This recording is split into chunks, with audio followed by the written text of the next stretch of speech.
Saturday edition of the show. Salute to everybody out there. What's going on, Knicks Nation? CP from the Knicks Fan TV. My man Jay Ellis from the Nick of Time Show. Special guest with us today. He goes by the name of Front Office I, Spencer Pearlman, also the Stepien. And on today's show, we're going to break down his top 5 NBA draft prospects right now, pre-March Madness tournament. And yeah, we're going to take your phone calls, man. This is a Knicks NBA draft special Saturday live stream featuring Spencer Pearlman. Spencer, how you feeling today, bro? Good. How are you? Doing good, man. Doing good, man. So, let's tell the fans a little bit about yourself, man. All right. So, yeah, I'm Spencer. Graduated law school a little over a year and a half ago. I've always been a huge basketball fan. Worked with the Tulsa Shock in their front office, where I was scouting, doing contracts, helped them practice a little bit, and worked with statistics. And now I am sending out scouting reports to teams, keeping like a private portfolio for myself, and trying to get in with a front office somewhere. Okay. That's good, man. Well, hopefully, if they watch you on the show, man, hopefully they get to see a little bit of what you bring to the table. But definitely thanks for coming on and joining us today. Thanks for having me. Listen, you were at the game last night at the Garden. We got an 11-48 New York Knicks team. The tank is strong. It's formidable. So, listen, March 14th is a very important day as part of the offseason rebuild for this team. So, in this draft, what's been noted as not too deep of a draft, let's take a look at your top 5, man. Let's start with the big guy, man, the one that everybody's highly touting.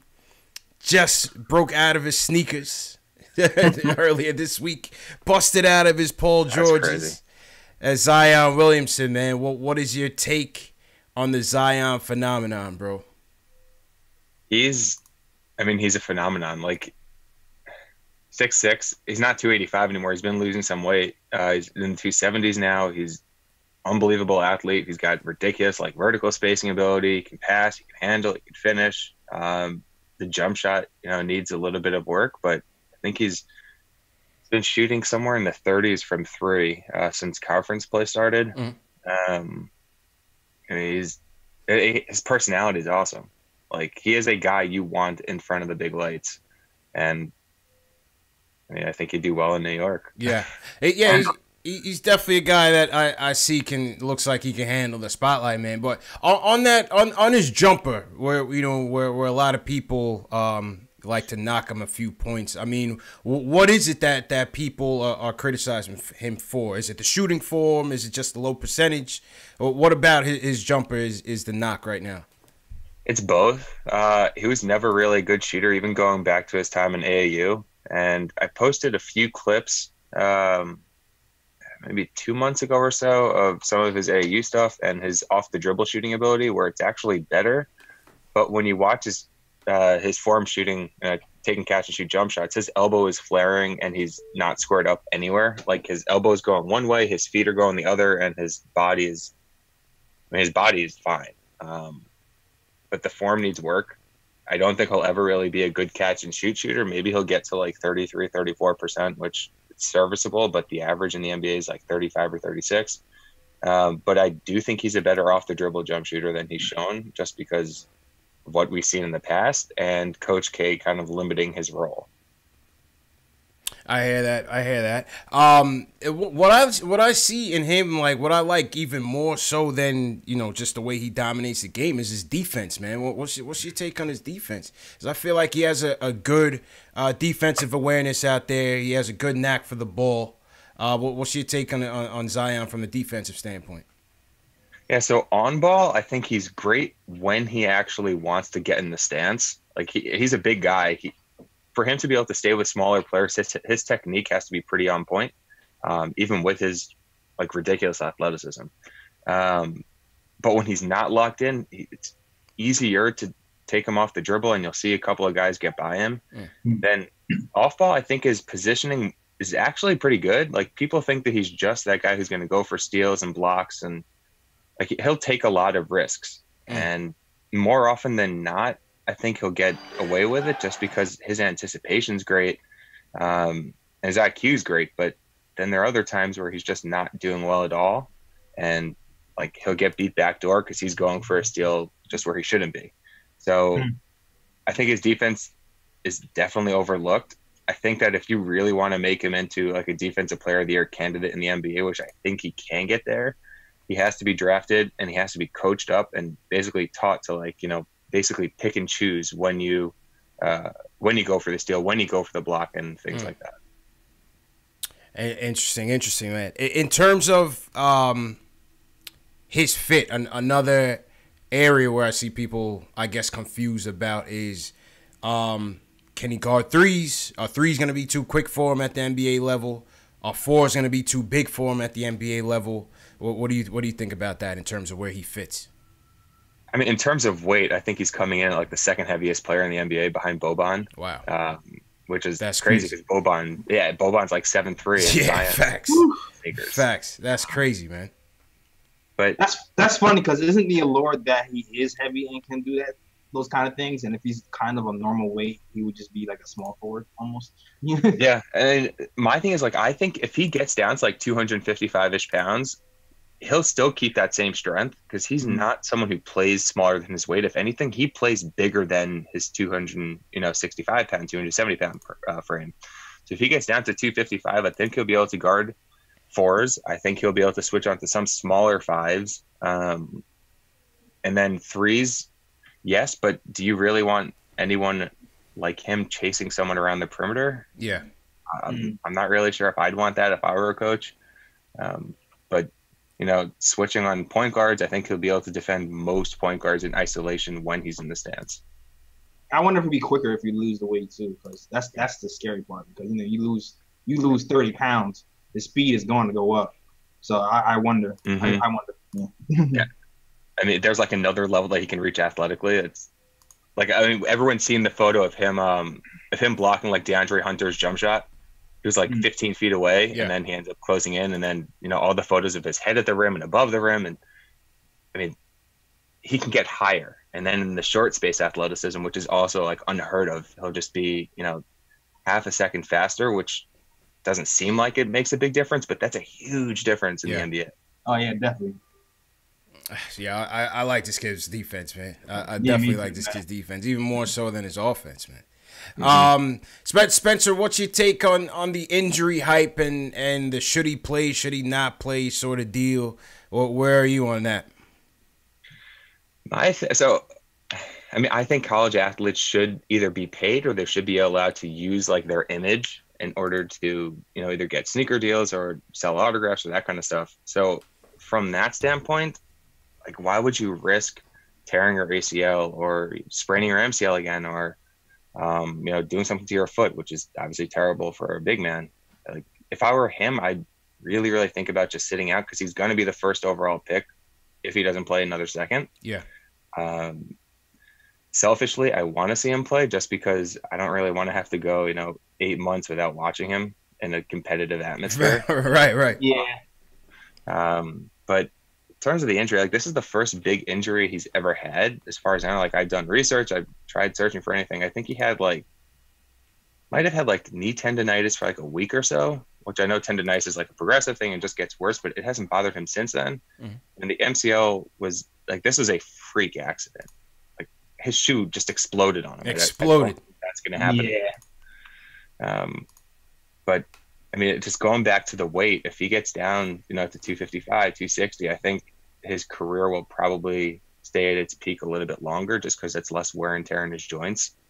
And yeah, I mean, I'd weigh my options with him. Yeah.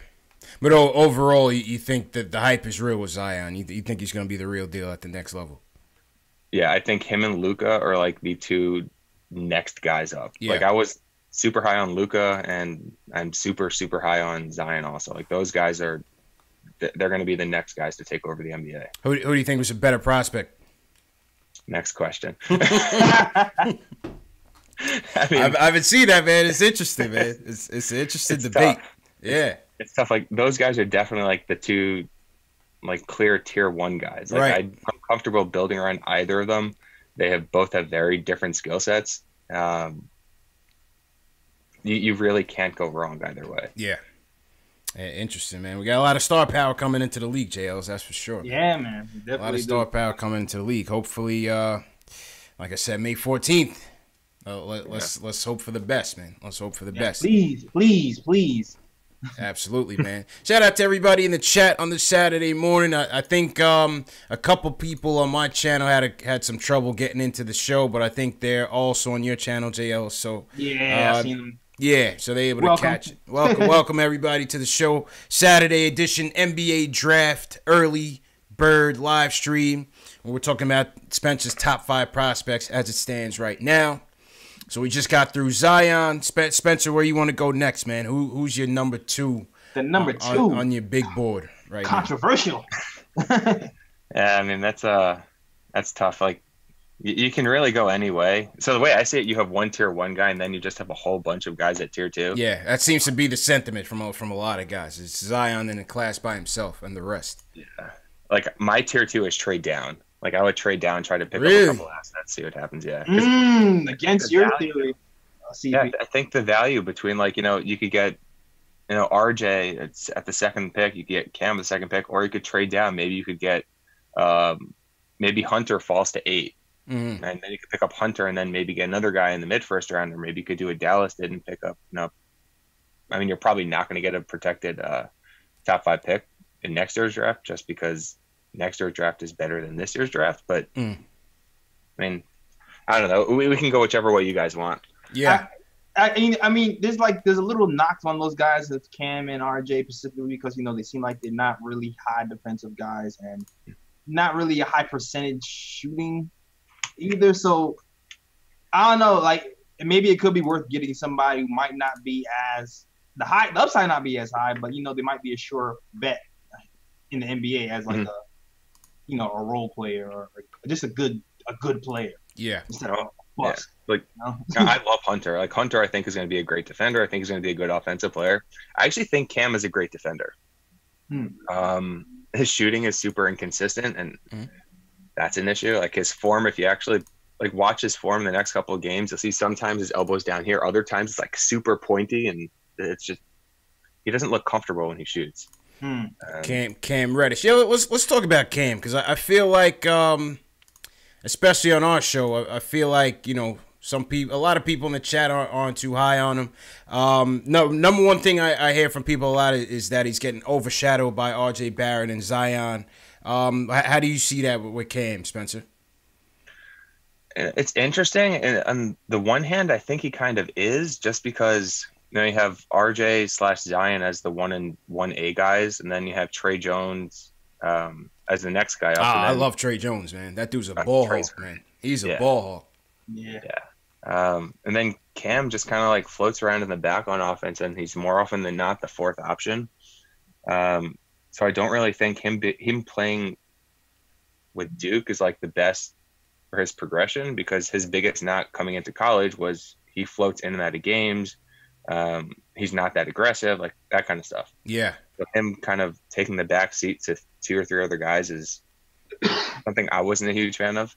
But I mean, at the same time, when he has a bigger role, it's not like he's snatching it up and taking advantage of it. He's still fading into the back a little bit, mostly being a catch and shoot player. You can't really trust him around the rim, which is, I mean, it's odd because he's not a great athlete, but he's a better athlete than I think he showed this year. Like his turnovers are up, and the playmaking that I was under the impression that he had, and many others were under the impression he had coming into the season, it's like, where is it? I mean, it's not really there that much. Right.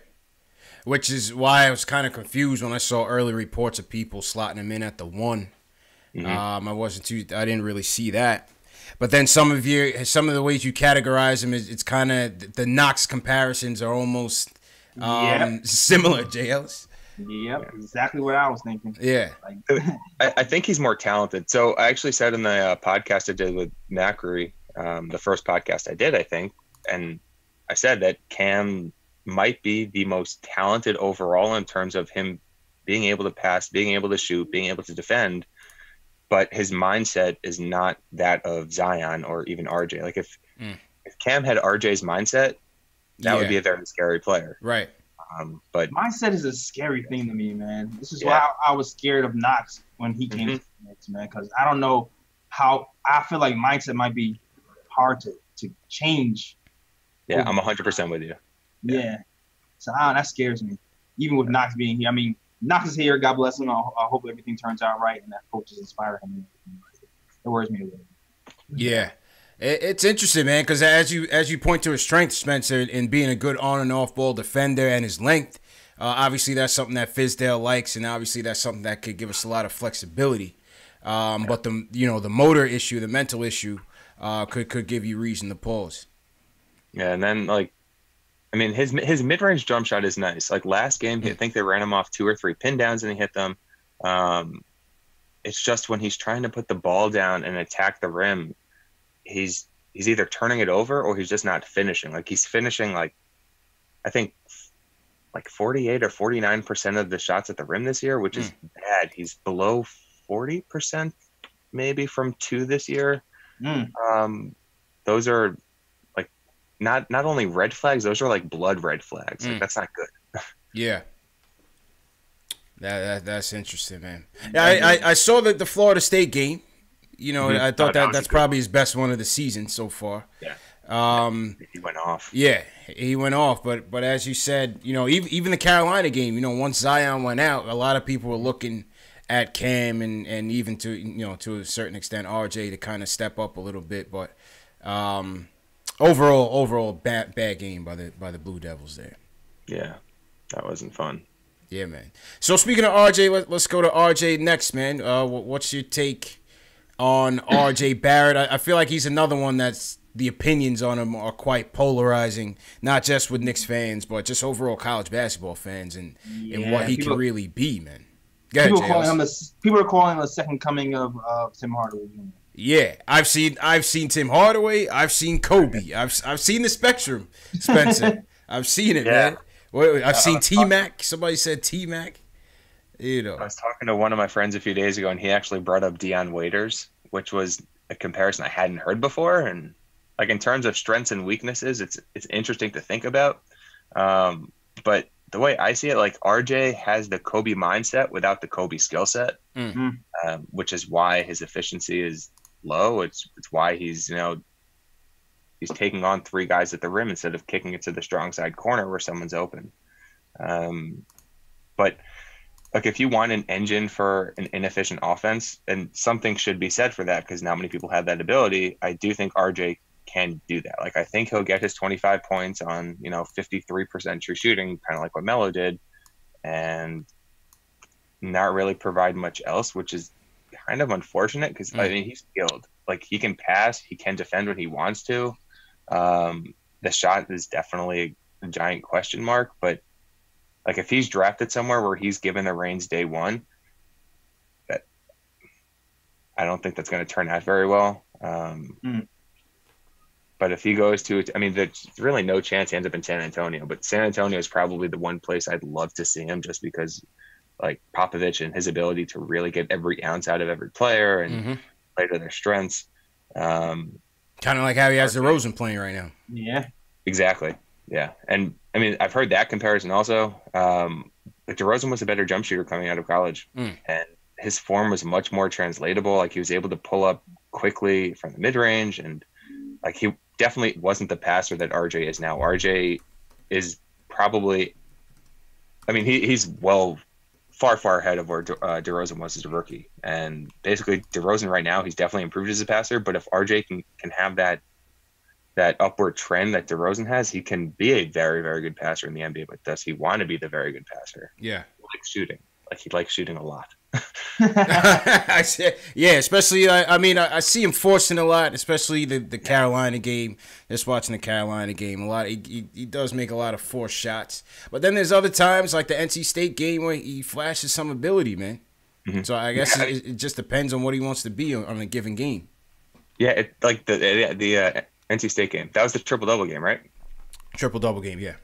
Yeah, so that game, I made a quick video about that, and the reads that he was making on offense, they weren't super special. But when the double team came high, instead of attacking it, he'd kick it to someone and they get the shot. So he's making the smart pass. Right. So when you watch that game, then you compare that to what he did against UNC, it's night and day. Like, he was driving on 3 or 4 defenders with guys standing wide open. And the NC State game, like, he has that ability to do that consistently. It's pretty simple. When the double team comes, you kick it. But the fact that he's only really done it once this entire year makes me think that was more of, a flash in the pan versus a consistent thing. I hear that, man. What were you saying, Jails? Oh no, I wasn't saying anything. I was just admiring his analysis. Yeah. Yeah, no, it's interesting, man. It's interesting. I mean, you got like the size. He's listed as 6'6", 6'7". Mm-hmm. As you said, man, can be a willing passer, but having just gotten rid of Tim Hardaway Jr., who's I guess similar style game, so hard for Knicks fans to accept. I see some people saying he's a Chuck. Easy Win says he isn't selfish. Yeah, like I said, man, the opinions are very sporadic with RJ, man. Very sporadic. There's people who say they want RJ over Zion, which just seems insane to me. Yeah, I've absolutely. seen people say that on Twitter, and I'm like pulling back my fingertips, so I'm not typing anything. Yeah, like, I'm just. You guys can think that. I'm not. No. No. Tell how you really feel. Don't you don't gotta be polite. This is. You tell them how it is. I mean, tell them they're crazy. Tell them they're crazy. Yeah, like Zion is to AD what basically RJ is to Michael Kidd-Gilchrist. Like, the drop off between 1 and 2 is massive. And don't they average around the same amount of points, and Zion takes far less shots. Yeah, John Wasserman, he had a tweet, and it was like, I think RJ, he made 2 fewer shots or something like that on like an extra 100 and something attempts. I mean, that's crazy. Really? Like, yeah. Yeah, man. Zion's number 1, guys. Zion is number 1. Let's not get too crazy and overthink this. Yeah. I feel like people go the other way because they're tired of the hype train. It's like you just want to pick somebody else because this guy's been in the spotlight for so long. But Zion's number 1. Just get that out the way, and then number 2, 3, 4, we can debate that all day. The question is, can we get there, man? Can we? Yeah, can we get there? Well, time will tell, man. Time will tell. Shout out to everybody in the chat once again. This is a Saturday edition of the show. Knicks Fan TV, my man JL's from the Nick of Time show. Spencer, the front office eye, also at the Stepien, does some scouting for the NBA. On the rise, up and coming scout. Joining us today to give us his top 5 big board. I saw some people in the chat had some trouble finding the show. That was probably my fault, technical difficulty on my end. So apologies on that if you're missing it live. But I see JL, so you got some people in your chat. So shout out to everybody joining us. T. Williams, Easy Wins, Skip, Chris, Alex, all the way from Ireland, checking in with us. Alex was the one that recommended you to us, man. Spencer. Yeah. I like Alex. He's a good guy. Never misses a show, man. Knicks Film School. Yeah, you would think he lives in New York, man. This guy's 6 hours ahead of us. Alex is the mayor of Knicks Twitter. He's the mayor of Knicks Twitter. Alex is the most underrated Knicks Twitter guy on Twitter. Facts, man. Facts. He's our chat moderator. He's everything, man. He wears multiple hats in the community. So that's a fact. Yeah, man. Shout out to Alex and for recommending Spencer. Okay, so we went through Zion, we went through Cam Reddish, we went through RJ Barrett. So we've gone through the 3, Spencer. Who are you charting in at 4? You want to go Garland or you want to go Culver? I'm going Culver. I had Culver as high as 2 earlier this season. Yeah. I just saw that. I just saw that, man. So tell us a little bit about Jared Culver from Texas Tech, man. Yeah, he reminds me a lot of Karis LeVert. And like, I mean, I know, Knicks, Nets, all that stuff, but yeah, I loved LeVert at Michigan, and the only reason he wasn't really drafted that high was because of all the injury concerns. Culver, he's not really a primary guy. I mean, the only primary guys really, I guess, might be Zion and then RJ, although, with the inefficiency. But in terms of being like a secondary, tertiary guy in the starting in the starting lineup in a very good team, I think Culver can do it all. He's smart. He's more of a 2 or a 3. So he's listed at 6'5", but he's not 6'5". Like he's probably closer to 6'7". And Ben Rubin, also at the Step In, he actually wrote a piece basically trying to figure out how tall he actually is. And I mean, I'd bet on him being measured in somewhere between 6'6.5" and yeah, 6'7". he looks tall. He looks tall. Yeah, and then the thing is, like, you know, people say he's skinny. He's definitely not like super built, but when you want to see if someone can guard like a bigger guy, the upper body is going to develop not pretty quickly, but it's going to develop with big legs. Like I think I pointed this out on Twitter before. It's a little bit weird to say, but the guy's quads are pretty big. So if you want to switch him on to like a power forward, you know, like a Thaddeus Young, I think he'd be able to do it. He's not a power forward, but you know, everyone's switching now in the NBA, so having someone who can do that, that's a big strength. Interesting, man. Yeah. Jared Culver out of Texas Tech, shooting 50% from the field, 34% from three. Yeah, but his shooting dipped a little bit recently. Okay, so yeah, talk about that. You said the shooting and his shooting form are some of his weaknesses. So I think it was before the last two games, he was having a pretty rough stretch. I don't know what the percentages are off the top of my head, but like it just wasn't good. And that's kind of to be expected because if you go back and watch his stuff from last year, his form is completely different. Like he completely retooled it. Last year it was a mess. This year it's kind of a mess, but it's workable. Like, you know, there's a slight hitch, and I actually think that maybe that's part of the reason why he's able to catch some defenders off guard because, you know, when he's still waiting to release the ball, they're on their way down. So I don't think it's a huge issue. But next year, I mean, he's shooting this well in year one of a new form. Year two, it should be even better.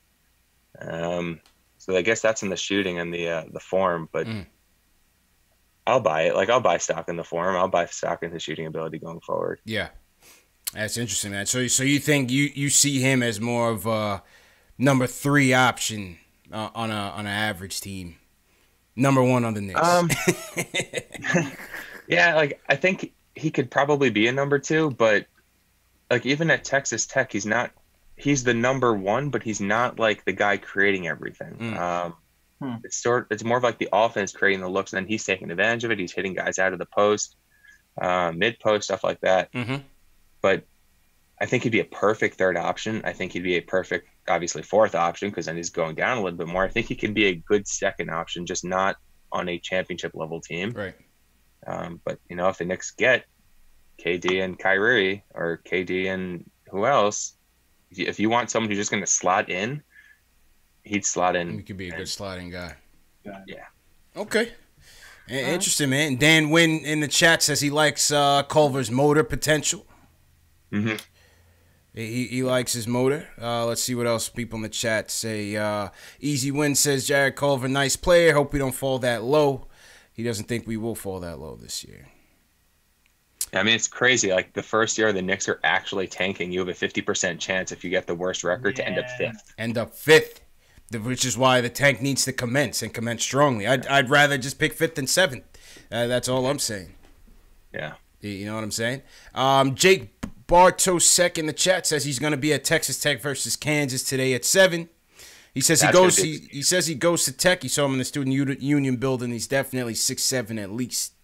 There we go. All right, so it's confirmed. They're confirmed. Shout out to Jake for the insights there. Shout out to Jake for the insights, man. And when you guys want to call in, we're just going to run through Spencer's 5 first, and then we'll give you guys a chance to call in. I see some people on the line waiting to get in. So shout out to everybody in the chats once again. Give us a thumbs up on the video if you're feeling the stream. If you're a diehard Knicks fan, definitely subscribe to the channels and hit the notification bell so you don't miss shows like these. Okay, so we did Zion, we did Cam, we did RJ Barrett, we did Jared Culver. Let's talk about Darius Garland, Spencer. He's a guy that some people in the chat have also touted, coming off of an injury, torn meniscus, but highly touted in the high school circuits, and you have him in your top 5, man. Tell us a little bit about why you like Darius Garland. Yeah, so I actually went to Vanderbilt, full disclosure. Oh, there you go. He's a homer, Jay Ellis. I see. He's a homer. It all makes sense. It all makes sense. Yeah. But like the way I see it, the two of the biggest strengths you can have at point guard right now are the ability to shoot, especially off the dribble, and Yeah. then obviously playmaking, and then athleticism is there also. He's not the athlete Ja Morant is. Like, he's not. He never will be. But in tight spaces, the guy I think is actually even quicker than Ja. Like north south, he's not Ja. East west, I think he is Ja, if not more. But it's the ability to just like he'll pull up from 30 feet and it'll be Trae Young like just completely effortless. Yeah, looks like a better shooter than Morant. Yeah. Yeah. Oh, much better. Much better. I actually see some shades of Damian Lillard in his game, just because he'll pull up right hand, left hand again from 30 feet, pick and roll, whatever, and he'll pull and he'll hit it. Actually have the synergy stats pulled up right here. He's in the 99th percentile in jump shots. I mean, he played 4 games and then 4 minutes of the 5th game, but not like. He was 19 of 34 from on jump shots. That's great. And then even finishing around the rim, he's a bit slight. Yeah.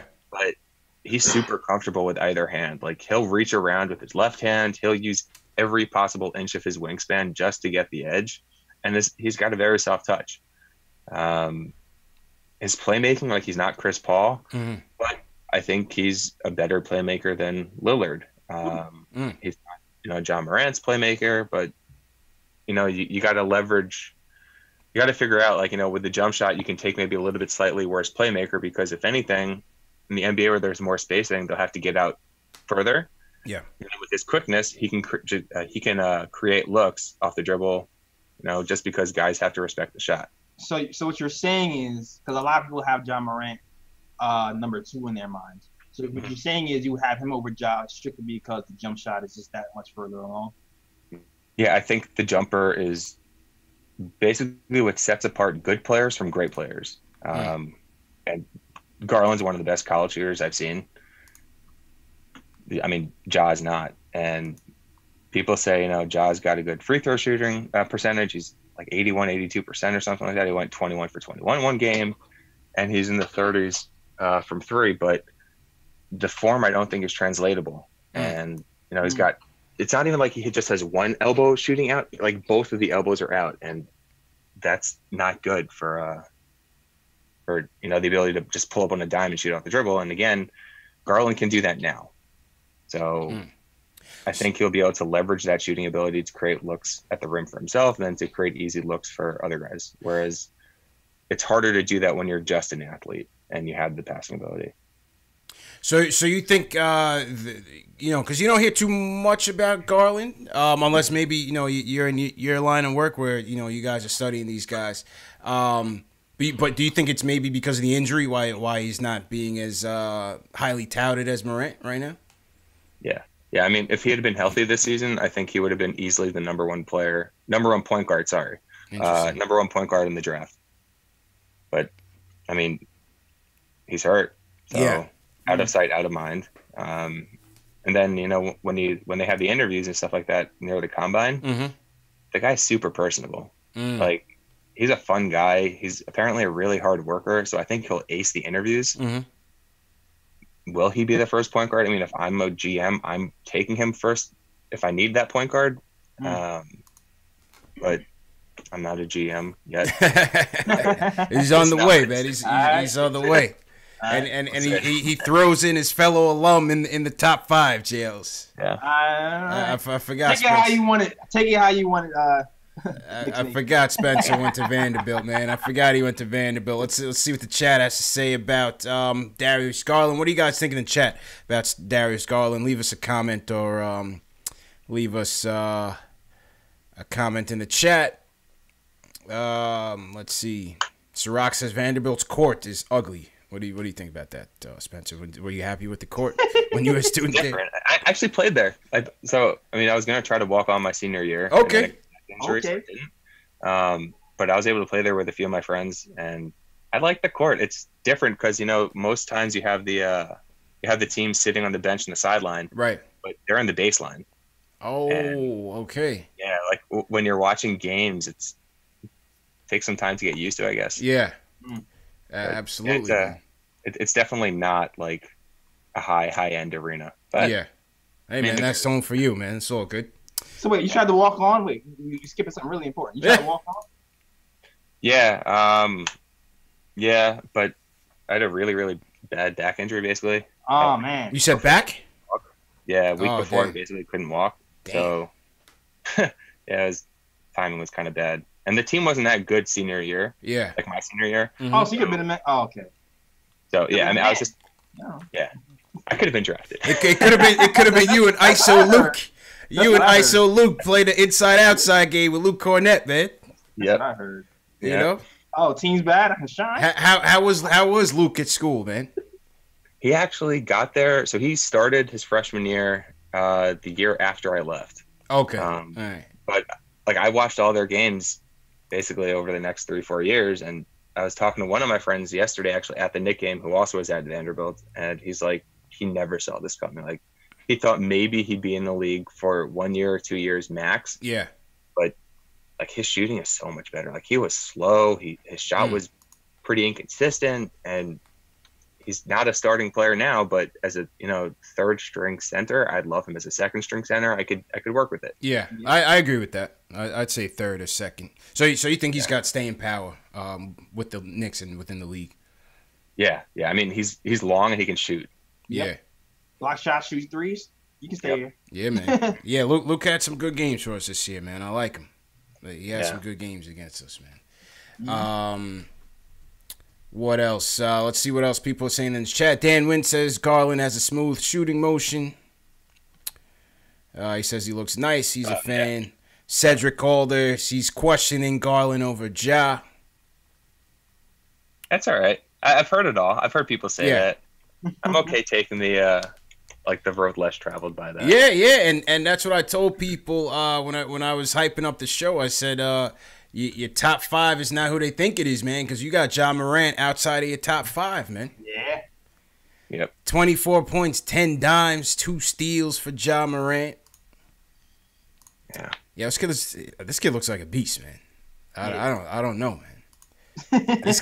He just looks like he just has it, man. I actually saw a little bit of Lillard in Ja Morant. Really? I definitely did. What's your take when people are you also along the lines when people say he hasn't played anybody, Spencer? I mean, his conference is bad, but he showed out against Auburn and was it Alabama? Yeah, Alabama game over Christmas break. He had a good showing. Auburn as well. Yeah. So I don't think it's. I mean, his schedule is easier, but the 2 big games he's had this year, or 2 of the big games he's had this year, was against great competition, and Auburn's defense is like ridiculously stingy. Mm-hmm. So, yeah. I mean, outside of the shot, what's your take on his playmaking ability, man? Because that's what I like about him as well, man. The assist numbers are nice. Yeah. So his passing it's special. Like it's very, very good, and it's actually funny because in the beginning of the year, I'm like, all right, is it really that good, or is it just because of him being the only guy initiating the offense? So I think I missed maybe like 3 games of his this year. His vision's like it's great. Right. Yeah, he has the ability to like make those left-handed hook passes that Trey can make. Does like right hand, tries to force it maybe a little bit too much, which is probably why his turnovers are a little bit too high. But the passing ability, like I love. If you had his passing ability with Darius Garland's shot, that'd be special. Yeah. Yeah, I like his playmaking, man, and athleticism. I just like that dog in him, even on defense, man. He's jumping through the gym, JLs. I like the dog point guards. Yeah, man. Like I know his off-ball defense isn't all that good. It's like off and on. Yeah, and then even like the point of attack stuff, like getting over the screens and the pick and roll. It's if he's hit, he's done. Like he's not trying to get back in the play, and he takes so many questionable steal attempts, like 60 feet away from the basket, and that stuff you can be taught out of. But there have been few players I've seen who actually look like they care less than him on defense. And, it's interesting because on offense, when he has the ball, you see all the flash. You see his mind's like he wants to do something positive, even if it doesn't always work. But when he's off ball on offense, he's just kind of, lollygagging around. He's not really moving much.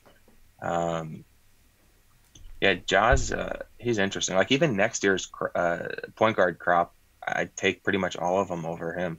Who's number one next year? Is that Cole Anthony or is he someone else? For point? Yeah. I mean, Cole's definitely up there. There's another guy, Theo Maledon. Okay. He's playing for ASVEL or ASVL. Mm-hmm.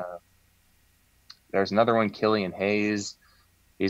So Maledon's like a 6'5". He's a great defender. He's a great pick and roll player. He's got awesome finishing ability. And he just turned 18.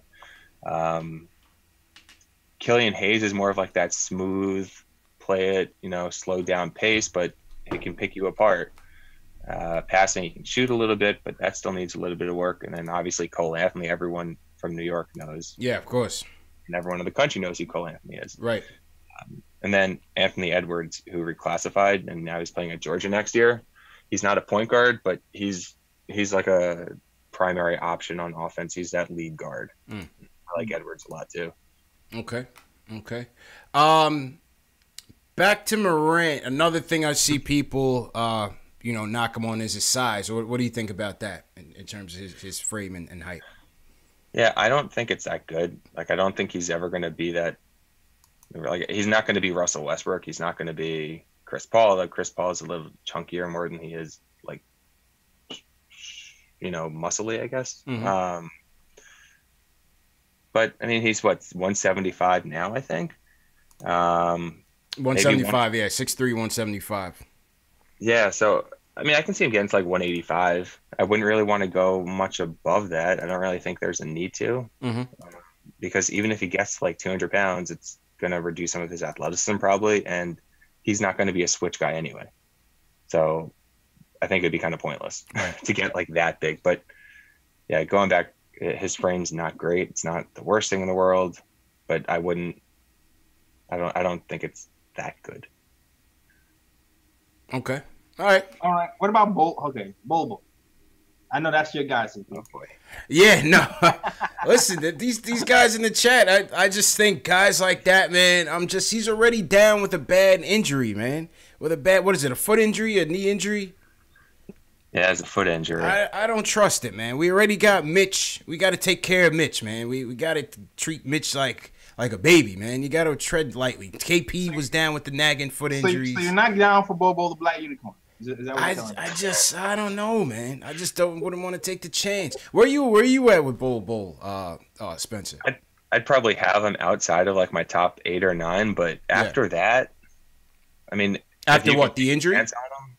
No, like I'm saying, like after like the like around the 10th pick, if you can take a chance on him, I think he's an interesting player. His motor's not good. The foot injury is scary. Like that's not good. That's what I'm saying, man. I don't trust it. I don't want that around. I need a sure thing or close to a sure thing.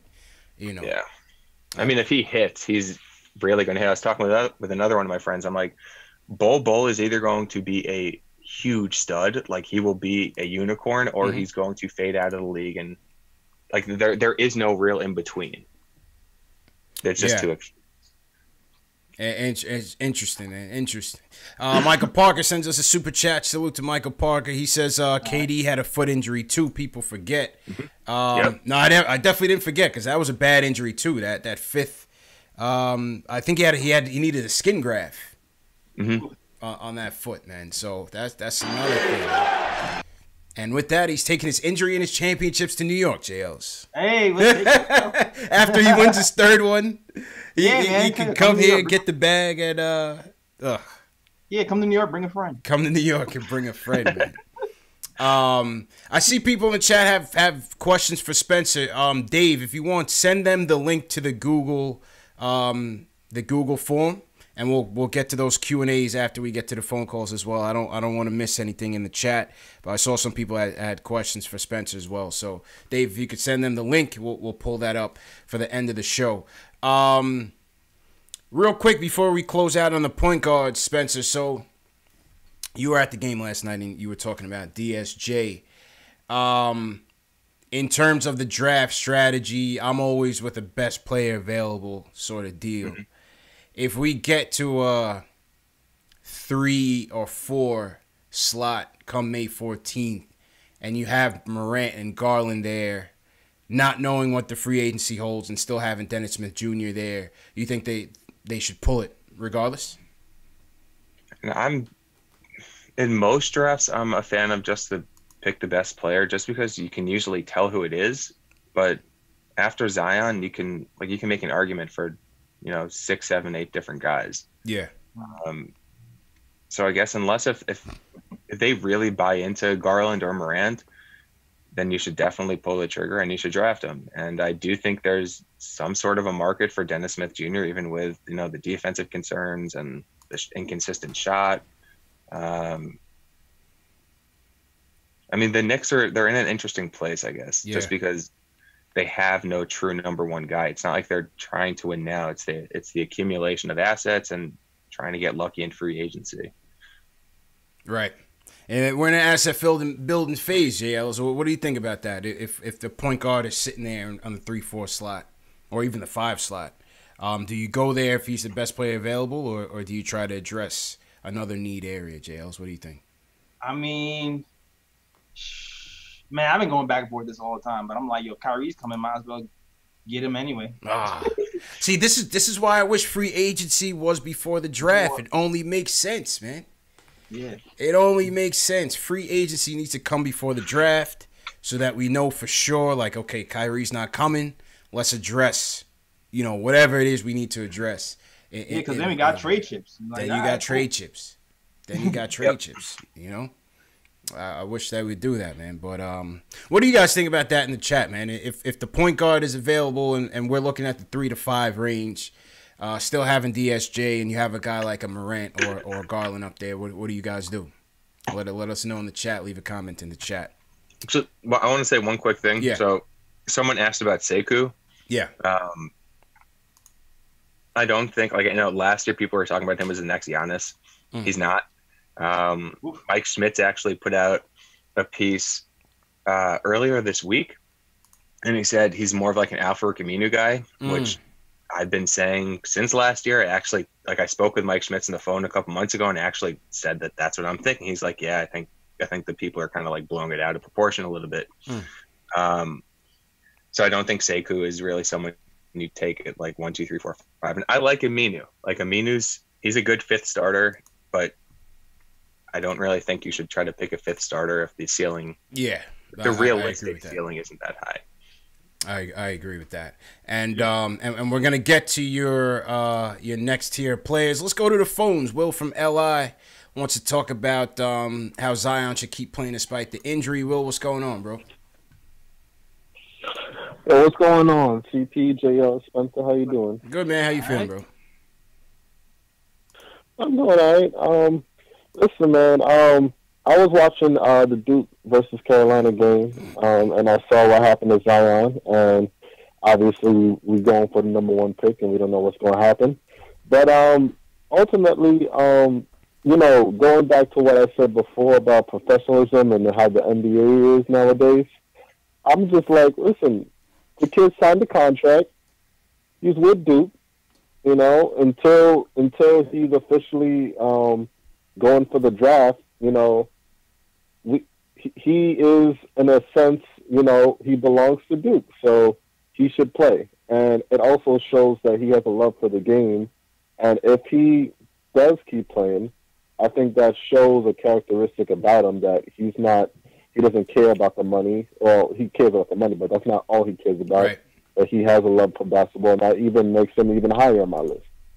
So I just say, when it comes to Zion, even though it is a risk overall, I want a guy that loves the game for the game rather than, thinking about his pocket, because that's what all these NBA guys nowadays are thinking about.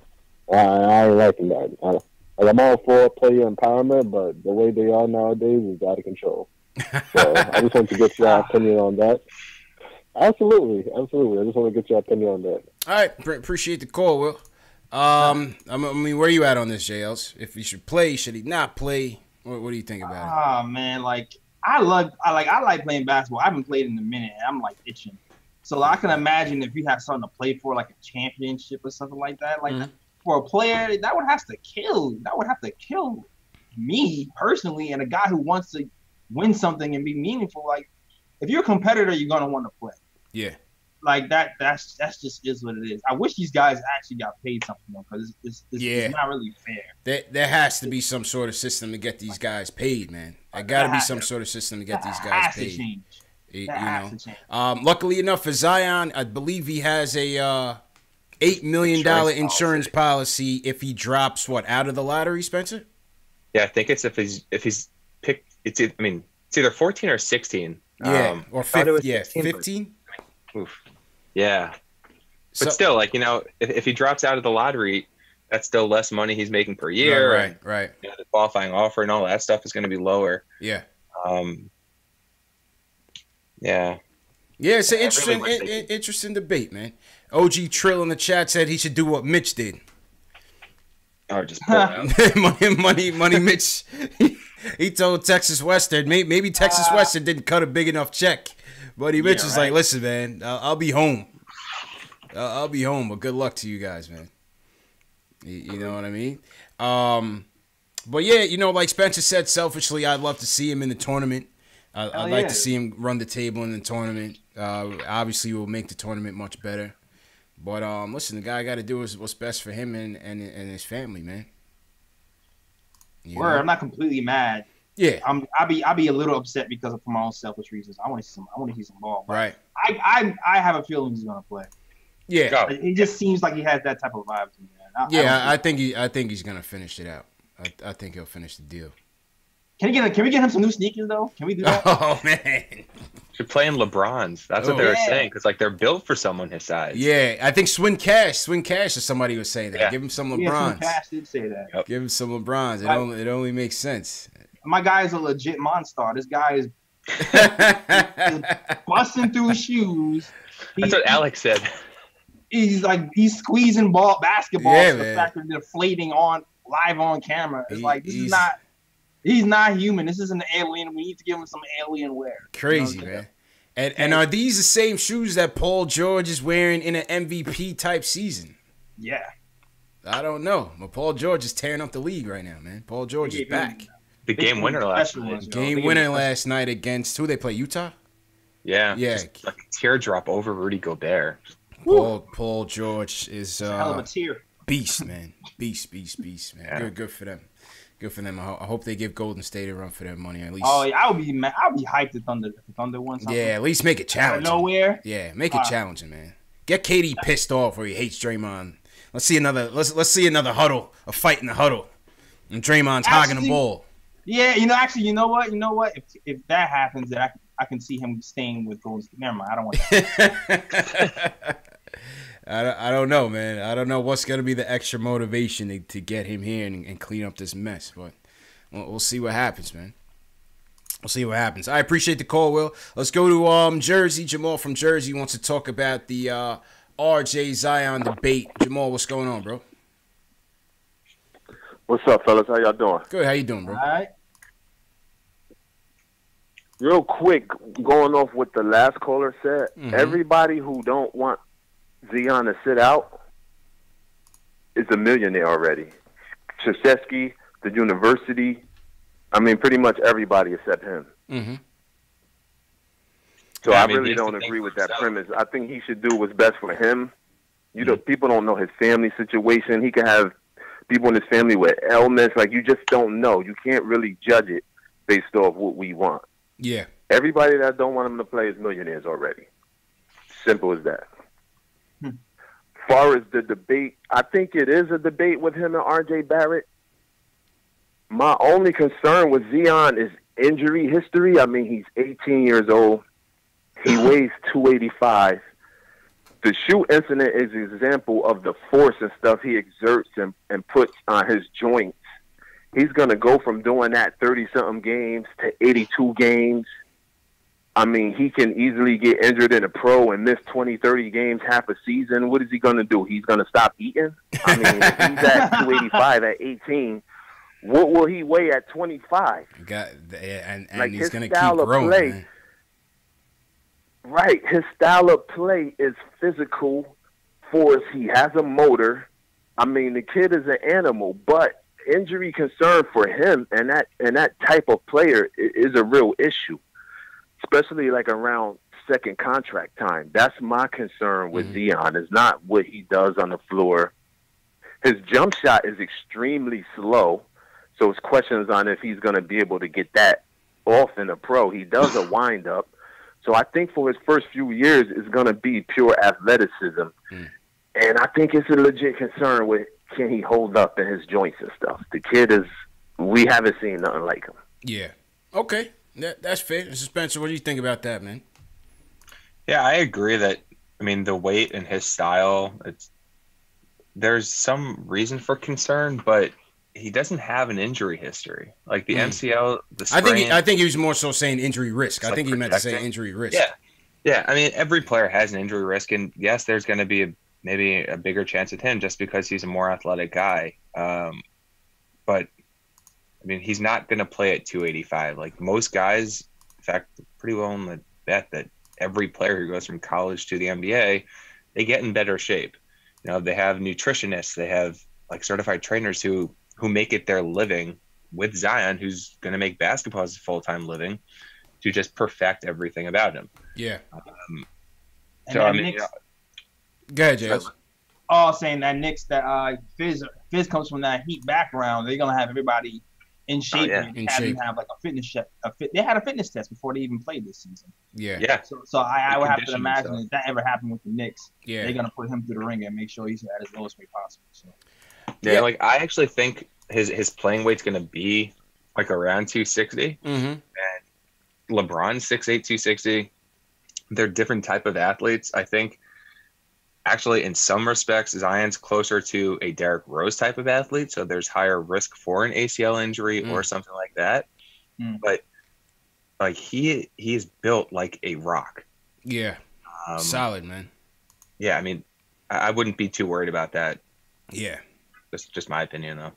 Yeah, I agree. I mean, I think you would have to think, man, with all we got and with all we know and have in terms of modern medicine and science and analytics, you know, they're going to have this guy, you know, well in tuned within a good playing weight that, you know, maximizes his strengths and you know, tries to diminish the risk of injury. I don't think, you know, you'll see it balloon up like guys like Rodney Rogers, where they compare him to, had ballooned up to Track the Trailer and all those guys. You know, hopefully he doesn't turn into one of those guys. Track the Trailer. It's Track the Trailer, man. R.I.P. to both of them, man. R.I.P. Track the Trailer died and Rodney Rogers died. Yeah, man. Well, yeah, man. Shout out to everybody in the chat once again. This is a special edition, Saturday edition. An early NBA draft. We got to get started early, man. We got to break up the monotony of all the losing, JL. There's only so much losing we can talk about in the live stream. We got to get to the draft and to the off season. So we got Spencer in here talking about some of his top 5 big board and answering you guys' questions as well. Once again, for those of you in the chat who have questions, you can either call us up or you can fill in the Google form. Dave and Alex should have already sent the link out. We'll get to those at the end of the show. Let's go to Manhattan. Omar from Manhattan wants to talk about the Duke plays in the draft. Omar, how you feeling, bro? What's up, guys? How you doing? Good. How you doing, man? Good. Well, you know, first off, just kind of piggybacking off of, you know, that injury concern that Jamal from Jersey was talking about. Honestly, if we're nitpicking a kid, you know, because he works too hard or plays too hard, that he might be an injury concern, I mean, when are we going to satisfy anybody? You know, Cam Reddish has a low motor. Knox has a low motor. And what Zion has too high of a motor? What do you want then? Like, if anything, you know, that just comes with maturity. Like, you'll have to understand where to pick his spots a little better. But I would not make that a concern that the guy plays too hard or, you know, is just an absolute physical animal out there. You know, that's how, like, people did that with Luka last year the other way. Like, you know, he's not athletic enough. Now Zion's too athletic. Like, we're just almost nitpicking at this point. Yeah. You know, I told you guys on a previous show that I saw them in person in Cameron Indoor when they played Princeton, and I was lucky enough to like sit right on the floor and watch them. And I'm about 6'7" myself. Zion is basically 6'7", so that's good to know. And Cam Reddish is super tall. He's a legit 6'9". Interesting. So like from that standpoint, like just like with the measurements, but you know, with Zion, like what he's such a safe pick to me over the other two is that he actually has like elite NBA skills and quality that the other two just don't. You know, I think when you have like a top draft pick, and Spencer, you could speak to that. When you evaluate these guys and these front office people who are putting their jobs on the line with these draft picks, I think they want to see like an elite NBA skill that they can bank on. And with Zion, it's his finishing, his rebounding, his defense. And RJ, it's almost like he's the jack of all trades, like a little bigger version of Evan Turner. It, like, kind of scares me in that sense because he doesn't do anything great. He just does a lot of things well. I don't know what you guys think because when I see Zion defensively, it's like Draymond Green on steroids. Yeah, that's what I said. I said his defense is more to like me than his athleticism. Yeah. That to me, I'm like, at the very least, he's going to score 15 points by accident, right? Just from getting to the line and easy dunks. Yeah, so offensive rebounds. That defense, I'm like, you see Draymond now, who's the same height as him, but doesn't he? Zion has 50 pounds on him and a foot on his vertical and is way more athletic. I'm like, that makes me feel safe. Like, all right, this guy's going to be a quality defensive player at the minimum. And the other two, I just don't see anything great. Morant over in Murray State, I actually see, like, you know what? He's a great passer. He could pass his left hand, right hand, you know, pass from different angles. His athleticism, he could get to the hole at will. And you know what? And if anything, I think in the NBA will translate even more. And that's probably what hinders a little bit the other guys like Cam and RJ, is that people don't realize that in college, the paint is 4 feet narrower and there's a 3-second count. There's no 3-second count on defense. So you can pack the paint. The spacing is so much tighter than it is in the NBA, where the NBA has a 4-foot wider key and a defensive 3-second count. I just think when the floor opens up for some of these guys, so that you can't triple team Zion in the NBA like that you could do in college.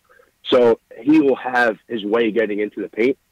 And I just thought, what do you guys think that, like, if we don't fall and get one or two, I actually kind of like what Spencer's saying in terms of evaluating your possibility to trade down. Would you be open to it? I've always been against it, man. I've always been against it. I just feel like if there's a player that another team is willing to trade up for, I always say then why wouldn't we take that same player? I agree. No, I agree. I would trade up too if the possibility was there, and if we were like needed to go from 4 to 2 or 4 to 1. But just assessing that if you could only stay at 4, there's no possibility of trading up. Would you trade down and try to get, you know, a couple shots at I might do that, yo. Like, I'm would you not rather that have high the 8th pick in this? Yes. Yeah, I might do that. I'm not that high on Reddish and RJ, to be honest with you. And those are guys who seem to be the guys slide to be 2 and 3. I might be higher on a Morant or anybody but those guys. So if Morant is slide to be 3 or 4, and then I might trade down for that. But I might do that, depending on where I am. And Spencer, maybe 3 and lower. I don't know. And Spencer, you were saying that if they found value at one of these slots, you would definitely entertain trading down. Yeah. I just don't really think there's that big of a drop off between 2 and 8. Like, you know, if RJ's going to go 2, if Culver's going to go 3, Cam 4, whatever, if you can grab DeAndre Hunter, who I think has some Robert Covington in his game, that's an unbelievable value, especially if you can pick up, you know, maybe a protected first that turns into 2 seconds or something like that. Like, you know, the Knicks are in asset accumulation mode, and I don't really think there's that second star in this draft. Like, this draft is not last year. There's no Jaren, Trey, Luka. There's no, like, Bagley. There's none of that. Carter. Mitch. Yeah, Mitch. I mean, like, Exactly. that's not going to happen this year. But going back to what he said about Zion having that like elite skill, so I mean, you have the floor, you have the ceiling. Every elite skill just makes the floor that much higher and higher, and it raises the ceiling higher as well. Mm-hmm. So instead of a player, like if you think of it on a scale of 10, instead of having the jack of all trades who has like 4 skills at a 5, Zion having the elite athleticism, the very, very good defense, the elite finishing, rebounding, all that stuff, that instead of being 4 or 5s, he's got like 8, 8, 8, and then his shooting's a 2 or a 3. I mean, 2 maybe is too low. But like a 3.5 or whatever. The shooting's gonna come up with time, but he has that. He has the ground already to come in day one and like impact games. You can't turn that down. Yeah. Absolutely, man. Yeah, I agree. And I think the weight issue is just a little overblown, because if you think he's a hard worker, then that will take care of itself. Rest in peace to like the Rodney Rogers and Tractor Taylor, but they were kind of lazy throughout their careers. That was always the knock on them, that they didn't take their career seriously. If you think Zion's that type of kid that's going to take his career seriously, weight won't be an issue. Yep. That's fair. Fair and point. He's a freak. Like LeBron, people thought LeBron was going to age badly. Remember when people were talking about that back like in 2010, before he would be an old 30 with bad knees? Like, these guys are outliers when it comes to like normal physical norms that we have in our heads. The laws of physics and it's just like you have to throw that out the window. Like, they're outliers. The Greek Freak's going to be an outlier. It feels like it. Yeah. It's almost like Kareem, that like he could, they're aliens. Facts. So, yeah, I like Zion. It's head and shoulders above everyone else. Like, if I'm getting in this draft, like, even if we don't get one, find a way to get to one. If possible, try to trade up. And I would trade up a lot to get him. And I would actually trade up all that stuff that we were saying about trading for Anthony Davis. I would include that to trade up for Zion. That's how highly I think of him. Interesting. Okay, appreciate. Like, the I call, would trade. I would go like 4th pick in KNICKS and one of the Dallas firsts for Zion. Oh yeah, I would do that. Oh yeah, I would do that. I don't know if they would do that. Yeah. I don't know. I don't know if the number one Phoenix or the Bulls would do that, but I would do that. I would definitely do that, man. Yeah, I mean, like, just at a minimum, I would put in a lot in that deal. Yeah, like, just to do it. Okay. I appreciate the call, man. Good call, bro, as usual. All right, thanks, man. guys. Yeah, man. Omar's always a good call, man. Appreciate the call, bro. Yeah. May 14th can't come soon enough, guys. Oh, yeah. Man. Absolutely. Can't come soon enough, man. 14% chance, 50% chance at the 5th pick if we finish first. I saw somebody ask about Clark. Yeah, Brandon Clark, Spencer. Brandon Clark. Okay, yeah, Spencer's got, you got about 10 minutes? Yeah, about 10, 15 All right, minutes. cool. All right, so we got no more calls in the queue. Dave, I'll shut down the phone. Shout out to everybody for calling in. Hit that thumbs up button for you boys. This is special edition Saturday show, NBA Draft Edition. Talk about some of your other tier guys, Spencer, Brandon Clark being one of them. Yeah, so Clark I love. If Clark were like 20 years old, if he were 21, he'd be the number 2 player in the draft. Like, he does everything. He's unbelievable defender. He's a great passer. He played point guard in high school. Sam Vecini of The Athletic, I think it was him, had a good piece on him and talked a little bit about that. The jump shot needs work, but there's no reason to think that, like, there's nothing broken with his form. Okay. So I think it's going to come in time, but similar to how Jaren was just kind of a step ahead last year on defense, Clark, I think, is that same type of just purely like instinctive. Like, he sees what's going to happen, he does it.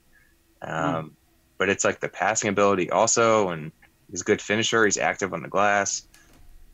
There's very little reason to have him, like, in terms of pure skill, he's one of the most skilled players in the draft. It's just he's going to be, I think, 23 his rookie year, 22 turning. An old rookie. other side. I see that. Okay. How about Hunter out of UVA? DeAndre Hunter. Another guy who I like. The guy's awesome.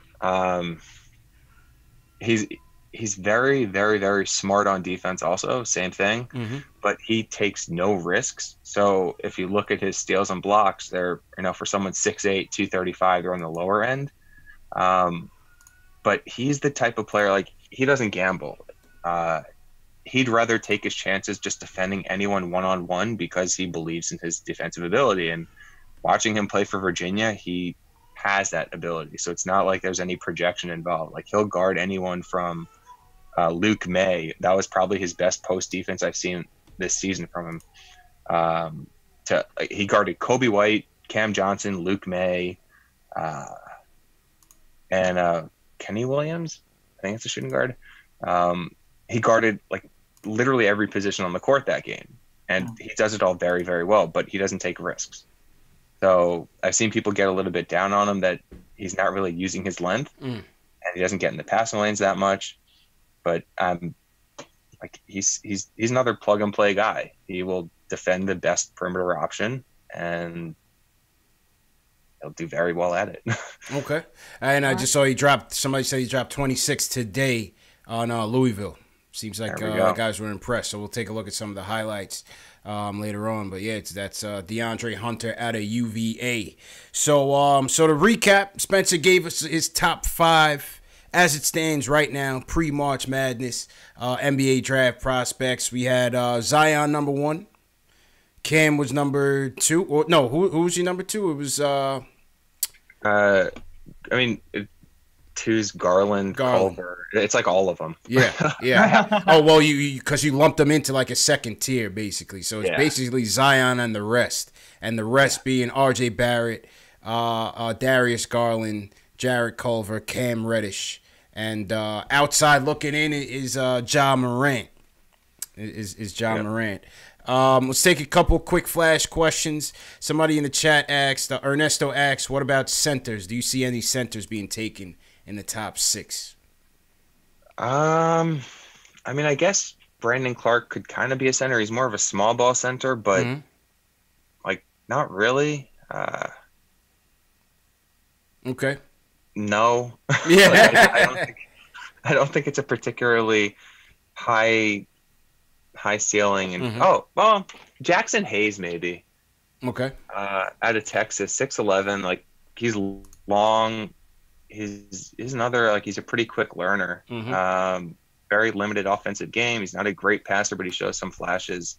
But his movement patterns, like, the guy is, like, he is an athlete. He is very, very light in his feet. I can see him going top 6. I have him somewhere in my, like, second tier now, or like the very top of the third on the border between the second and third. But he's really the only one who I take if I needed the center. Okay. Another guy I'd asked you about in the chat is asking about Rui Hachimura out of Gonzaga. You were putting Brandon Clark over him. You said you weren't so high as people are on him. What's your takes on Rui? Yeah. With him, it's just more of like the idea, what is he providing besides scoring? He's not a good passer. He's not a good defender. And I mean, people say that, it could be just a learning curve. Didn't really speak English, I don't think, before he got to Gonzaga. It's like, he reminds me a little bit of Jabari without the explosiveness. And I'm not a Jabari guy. So, I mean, he's going to go lottery.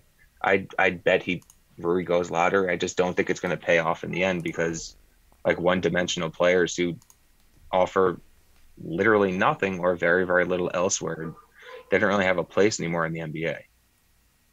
Yeah. No, that's understandable. Romeo Langford, what do you think about him? Yeah, I tweeted this a few months ago, but if he had a consistent jump shot, he'd probably be another, he'd be the second overall pick in the draft. He finishes really, really well, like 99th percentile, or I think he was at 100th percentile earlier in the season.